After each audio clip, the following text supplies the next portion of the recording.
খুব মজাদার একটা ঘটনা শুনবেন। আপনাদের আগ্রহ দেখে তো মনে হয় না শোনার ইচ্ছা আছে। আছে আছে আমার ভাইয়েরা, বিশ্বনবীর বয়স তখন প্রায় 51 বছর। কত বছর? বিশ্বনবীর সবচেয়ে কাছের মানুষ খাদিজা রাদিয়াল্লাহু তাআলা আনহা ইন্তেকাল করেছেন। বিশ্বনবী বড্ড কষ্ট পেলেন, হৃদয়টা ভেঙে খান খান।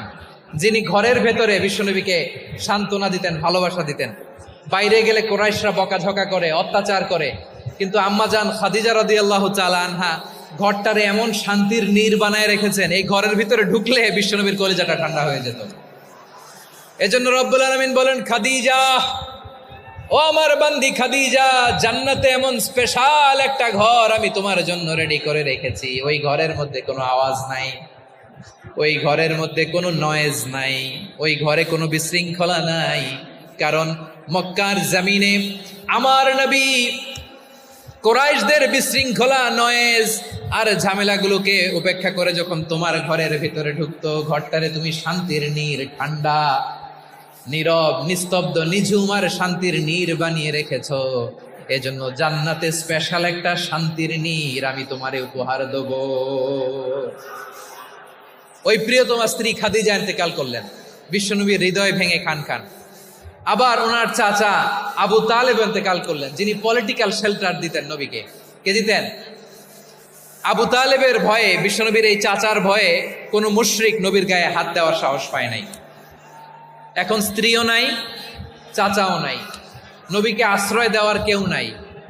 নবীর চারদিকে অন্ধকার। নবী এখন কই যাবেন? আমার পেয়ারা নবী নতুন স্টেশন খুঁজতেছেন, নতুন দাওয়াতি প্ল্যাটফর্ম খুঁজতেছেন। তিনি যায়েদ বিন হারেসা রাদিয়াল্লাহু তাআলা আনহুকে নিয়ে মক্কার পাশের একটা নেইবরিং সিটি তায়েফে চলে গেলেন। কোথায় চলে গেলেন? লালমনিরহাটের ভাইয়ের আওয়াজ করে বলেন, কোথায় গেলেন? তায়েফে চলে গেলেন দিনের দাওয়াত দেওয়ার জন্য। কি দেওয়ার জন্য? নাকি জমি কিনতে গেছিলেন? জমি কিনতে? দুনিয়ার যশ খ্যাতির জন্য? নিজের কোনো লাভের জন্য? তায়েফবাসীদেরকে জাহান্নামের আগুন থেকে বাঁচানোর জন্য। আওয়াজ করে বলতে হবে, ঠিক কিনা? বিশ্বনবী বিশাল মরুপথ, পাহাড়ি পথ পাড়ি দিয়ে তায়েফের মরুজমিনে গেলেন কোরআনের দাওয়াত নিয়ে, ইমানের দাওয়াত নিয়ে। কিন্তু তায়েফের লোকেরা বিশ্বনবীর দাওয়াতকে শুধু প্রত্যাখ্যান করেই থামে নাই, তারা বিশ্বনবীর সাথে অত্যন্ত খারাপ আচরণ করেছে।